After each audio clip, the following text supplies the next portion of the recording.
Parlons de Disney. Voulez-vous investir dans les actions de Mickey Mouse? Voyons cela ensemble.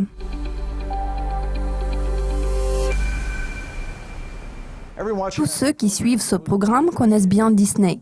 C'est une entreprise internationale dont la capitalisation boursière s'élève à environ 149 milliards de dollars, ce qui n'est pas un chiffre exorbitant à notre époque. Il s'agit d'une entreprise prospère qui possède des parcs à thème, des journaux, des réseaux, des sociétés de production de cinéma. La stratégie d'investissement de Disney est vraiment réussie. Est-ce une société couronnée de succès? Sans aucun doute, oui. Jetons un coup d'œil aux actions. La société n'a cessé de croître depuis 2009. Le cours de l'action est remonté à partir de 20-30 dollars en 2009 vers la barre des 100 dollars plus tôt cette année. Impressionnant, n'est-ce pas? C'est un énorme succès. Quel est le moteur clé de ce succès? Bien évidemment, c'est le flux de trésorerie. L'argent est roi lorsqu'il s'agit des entreprises. Il est à noter que Disney a connu un développement foudroyant, le flux de trésorerie de la société étant passé de 5,9 milliards par an à environ 12 milliards de dollars, ce qui est une augmentation significative. Qu'ont-ils fait de cet argent? Ils ont investi dans des acquisitions. Ils ont acheté Marvel Comics, Star Wars et quelques nouveaux parcs à thème. Je ne connais pas tous les détails, cependant, une chose est sûre, Disney fait tout pour récompenser ses actionnaires, ce qui témoigne d'une bonne gestion.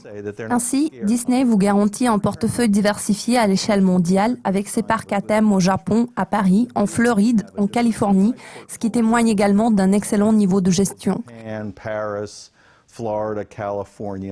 L'équipe de gestion fait très bien son travail afin d'offrir une rémunération attrayante aux actionnaires grâce à la bonne performance de l'entreprise. Qu'est-ce que cela signifie pour vous en tant qu'investisseur? Cela signifie que le bénéfice par action n'a eu de cesse de progresser, ce qui s'est traduit par l'augmentation des dividendes.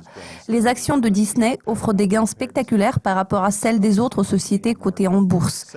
C'est un vrai modèle de réussite. La société peut se vanter d'à peu près 30 ans de croissance, ce qui a bien servi l'intérêt des actionnaires.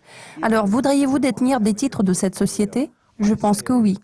Est-ce une bonne option pour votre portefeuille à 92 dollars par action? Le ratio cours-bénéfice se situe entre 15 et 16. N'est-ce pas cher?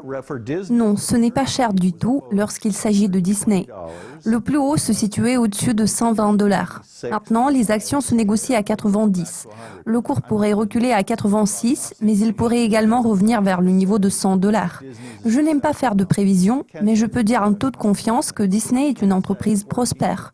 Vu que le prix des titres de la société représente 15 fois le bénéfice, vous pouvez réaliser de bons profits à condition que vous soyez prêt à garder ces actions dans votre portefeuille au cours d'une période allant de 5 à 10 ans. Dans ce cas-là, je vous propose d'investir dans ces actions et puis oubliez cela jusqu'à ce que le cours de l'action n'atteigne le niveau de 120 dollars. Bien que ce ne soit pas une jeune société, elle cherche toujours à se réinventer. Je pense que les titres de Disney méritent leur place dans votre portefeuille. Le temps de cet épisode de conseils en placement touche à sa fin. Je suis Mathieu Stevenson en partenariat avec Dukascopy TV.